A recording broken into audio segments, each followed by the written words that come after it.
السلام علیکم ناظرین، اس ایپیسوڈ کے شروعات میں ہم دیکھتے ہیں حلیمہ بالا خاتون کے ساتھ پڑاؤ میں داخل ہوتے ہوئے کہتی ہے میں مزید جڑی بوٹیاں اکٹھی کرنے کے لیے دور چلی گئی تھی اور پھر میں نے آپ کو کھو دیا۔ بالا خاتون اس سے کہتی ہیں تم نے ہمیں بہت ڈرا دیا تھا مریم، دیکھو منگول ہر جگہ موجود ہیں، اب ایسا نہ کرنا، یہ خطرناک ہے۔ تو حلیمہ کہتی ہے نہیں کروں گی بالا خاتون۔ بالا خاتون کو دیکھ کر ایک بچی ان سے لپٹ جاتی ہے۔ بالا خاتون اس سے بہت پیار کرتی ہیں۔ یہ دیکھ کر بچی کی ماں کہتی ہے ماشاءاللہ آپ نے ہمارے مشکل ترین وقت میں ہماری مدد کی، اگر آپ نہ ہوتے تو میں اور میری بیٹی پریشان ہو جاتے۔ بالا خاتون بچی کو پیار کرنے کے بعد اس کی ماں کے حوالے کر دیتی ہیں اور کہتی ہیں تم اور تمہاری بیٹی ہمارے لیے اللہ کی امانت ہو، اللہ آپ کو کبھی جدا نہ کرے، آپ جب تک چاہیں یہاں رہیں۔ وہ خاتون بالا خاتون کا شکریہ ادا کرتے ہوئے کہتی ہے میں آپ کی شکر گزار رہوں گی۔ خاتون کے جانے کے بعد حلیمہ بالا خاتون سے کہتی ہے کیا یہ کافر نہیں ہے؟ تو بالا خاتون ایک دم سے کہتی ہے خاموش رہو بیٹی۔ حلیمہ کہتی ہے آپ اس کی مدد کیوں کر رہی ہیں؟ جواب میں بالا خاتون کہتی ہے وہ ایک جان ہے، چاہے وہ عیسائی ہی کیوں نہ ہو، وہ ایک انسان ہے۔ آگے بڑھتے ہوئے حلیمہ چونٹیوں پہ پاؤں رکھنے لگتی ہے تو بالا خاتون اسے روک دیتی ہے اور چونٹیوں کو کھانا ڈالتی ہیں۔ پھر حلیمہ سے کہتی ہیں تمام مخلوقات پہ رحم کرنا جو تمام جہانوں کے لیے رحمت ہیں ہم نے اپنے نبی صلی اللہ علیہ وسلم سے سیکھا ہے۔ ہمارے آقا نبی صلی اللہ علیہ وسلم جب وہ ایک دن اپنے صحابہ کرام کے ساتھ بیٹھے تھے، ایک غیر مسلم کا جنازہ ان کے پاس سے گزرا اور رسول اللہ صلی اللہ علیہ وسلم فوراً اٹھ کھڑے ہوئے۔ حلیمہ پوچھتی ہے کیوں؟ تو بالا خاتون کہتی ہیں صحابہ نے بھی تمہاری طرح سوال پوچھا، یا رسول اللہ یہ غیر مسلم ہے، آپ کیوں کھڑے ہو گئے؟ تو ہمارے پیارے نبی صلی اللہ علیہ وسلم نے فرمایا کہ کوئی بات نہیں، اور جنازے کے گزرنے تک ایسے ہی کھڑے رہے، خواہ وہ غیر مسلم ہی کیوں نہ ہو، ہمیں مرنے والوں کا احترام کرنا چاہیے۔ حلیمہ کہتی ہے لیکن ہم حالت جنگ میں ہیں، کیا ہم ان کی وجہ سے یہاں نہیں ہیں؟ بالا خاتون کہتی ہیں دونوں چیزیں الگ ہیں بیٹی، ہم ان لوگوں کے خلاف اپنی تلواریں کھینچتے ہیں جو ہماری جان و مال اور دین پر تسلط ہوتے ہیں، دوسری صورت میں چاہے ان کا مذہب، زبان یا نسل کچھ بھی ہو، ہم ان پہ ظلم نہیں کرتے، خصوصاً بچے، عورتیں اور مظلوم ہمارے سروں کے تاج ہیں۔ وہ دن آئے گا جب رحمت کی طاقت کے راستے میں کوئی تلوار نہیں ٹھہرے گی، اب یہ باتیں یاد رکھنا۔ یہ سن کر حلیمہ مسکرا دیتی ہے اور وہ دونوں آگے بڑھ جاتی ہیں۔ اس لمحے عثمان صاحب وہاں پہنچتے ہیں، انہیں دیکھ کر لوگ بہت خوش ہوتے ہیں اور اللہ کا شکر ادا کرتے ہیں۔ عثمان صاحب کہتے ہیں اے لوگو، جو ہمارے جی اٹھنے کی امید ہیں وہ تلواریں آ چکی ہیں، چلو اے خود انہیں کہیں محفوظ جگہ پہ رکھو۔ مرد، خواتین، بوڑھے آگے بڑھ کر سپاہیوں کی مدد کرتے ہیں اور عثمان صاحب گھوڑے سے اتر جاتے ہیں۔ ایک خاتون آگے بڑھ کر بھاری بھرکم صندوق اٹھا لیتی ہے۔ یہ دیکھ کر عثمان صاحب ان کے پاس آتے ہوئے کہتے ہیں آپ یہ کیا کر رہی ہیں ماں؟ جب اتنے سارے بہادر لوگ موجود ہیں تو آپ اسے اپنی پیٹ پر کیوں اٹھائے ہوئے ہیں؟ یہ کہتے ساتھ ہی عثمان صاحب صندوق اٹھا کر اسے بران کو دے دیتے ہیں۔ خاتون عثمان صاحب سے کہتی ہیں ہم ریاست کے لیے نہ صرف یہ بوجھ اٹھائیں گی بلکہ ہم تلواریں اٹھائیں گی اور اس ریاست کے لیے اپنی جانیں قربان کریں گی۔ عثمان صاحب ان سے پیار کرتے ہوئے کہتے ہیں ماں یہ ریاست آپ کی بدولت کھڑی ہے، سب سے پہلے میرے پیچھے آنے والے بہادروں کی وجہ سے، اور پھر وہ بہادر مائیں جنہوں نے ان بہادروں کو جنم دیا، آپ کا شکریہ ماں، انشاءاللہ اس ریاست کو کچھ نہیں ہوگا۔ پھر بالا خاتون عثمان صاحب سے کہتی ہیں ہم وہ لوگ ہیں جو آزاد اور زندہ رہنے کے لیے کبھی پلک نہیں چپکاتے حضور، کافروں کا ظلم ان ماؤں کی محنت پہ غالب نہیں آ پائے گا انشاءاللہ۔ تو عثمان صاحب کہتے ہیں وہ غالب نہیں آئیں گے، ہم اپنے دانتوں، ناخنوں، خون اور جانوں کے ساتھ قیام نو کے لیے اٹھیں گے،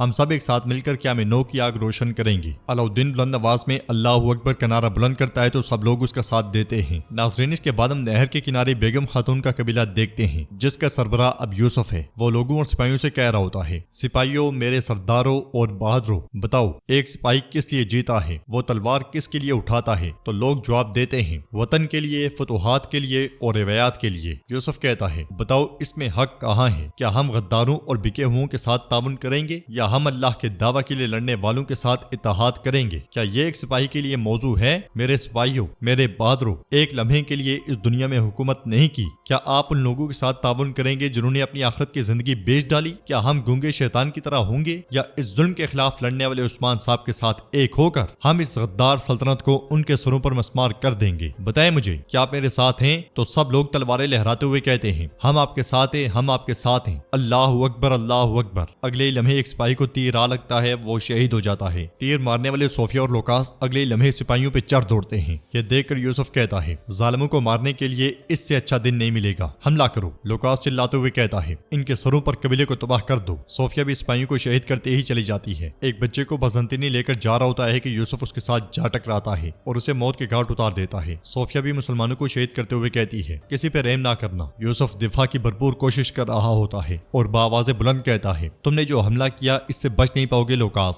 جواب میں لوکاس کہتا ہے تم نے عثمان کے ساتھ کھڑے ہو کر موت کا انتخاب کیا۔ یہ کہتے اور سنتے ساتھ ہی وہ دونوں پھر سے دشمنوں پہ ٹوٹ پڑتے ہیں۔ یوسف کے سپاہیوں کو مارتے ہوئے صوفیہ کہتی ہے تم اکیلے کھڑے ہو یوسف، فضول لڑائی نہ کرو، تمہاری مدد کرنے کوئی نہیں آئے گا۔ لوکاس کہتا ہے جس پر تمہیں بہت بھروسہ ہے اس عثمان کی جگہ بھی تباہ کر دیں گے۔ یہ سنتے ساتھ ہی یوسف لوکاس پہ حملہ کر دیتا ہے مگر لوکاس اسے تھپڑ مار کر پیچھے دھکیل دیتا ہے۔ ادھر ہم دیکھتے ہیں کہ اولوگان البائی التوگا اور سپاہیوں کے ساتھ عثمان صاحب کے خفیہ ٹھکانے تک جا پہنچتا ہے اور تلوار بے نیام کرتے ہوئے کہتا ہے پتھر پر پتھر اور کسی جسم پر کوئی سر نہیں چھوڑیں گے، نہ عثمان اور نہ اس کا خاندان اور نہ ہی اس کے لوگ، کوئی زندہ نہیں رہے گا۔ تو البائی کہتا ہے کماندار اولوگان جو حکم، لیکن الجیتو خان، تو اولوگان کہتا ہے الجیتو خان کے پاس یہ خبر جائے گی کہ عثمان کو بازنطینیوں نے مار دیا، اب عثمان اور اس کے ساتھیوں کو جہنم کے گڑھے میں دفن کریں۔ یہ کہتے ساتھ وہ اپنے سپاہیوں کے ساتھ آگے بڑھ جاتے ہیں۔ بیگم البائی کو روکتے ہوئے کہتی ہے البائی میرے بھائی کو ڈھونڈو، میں اسے قربان نہیں کر سکتی۔ تو البائی کہتا ہے غداری صاف ظاہر ہے بیگم، اگر ہم اس کے ساتھ کھڑے ہوئے تو اولوگان ہمیں مار دے گا، اب ہمارا ایک دوسرے کے سوا کوئی نہیں ہے، یہ بات جان لو، میں تمہیں کبھی نہیں چھوڑوں گا۔ اس کے ساتھ ہی وہ دونوں بھی چل پڑتے ہیں۔ دوسری طرف لوکاس یوسف سے کہتا ہے تمہارے سپاہی اور لوگ وہ سب تمہاری وجہ سے مریں گے۔ تو یوسف کہتا ہے وہ غدار بن کر مرنے کے بجائے کم از کم اپنے مقصد اور اپنی امیدوں کے لیے مریں گے۔ یہ کہتے ساتھ ہی وہ لوکاس پہ حملہ آور ہوتا ہے اور لوکاس پہ بہت سے حملے کرتا ہے، مگر آخرکار لوکاس اسے گرا کر تلوار اس کے گلے پر تان لیتا ہے۔ قبیلے میں تمام لوگوں کی لاشیں بچھا دی جاتی ہیں۔ یوسف کہتا ہے جب تمہارے پاس موقع ہے، اگر میں تمہاری جگہ ہوتا تو مار دیتا، مار دو لوکاس۔